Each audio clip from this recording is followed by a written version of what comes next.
Vad gör ni, Sixten? Vad gör ni för någonting?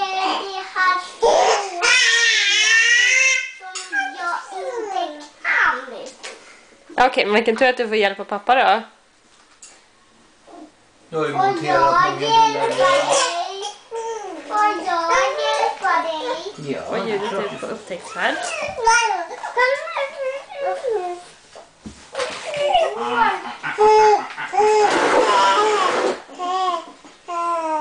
Hej gumman.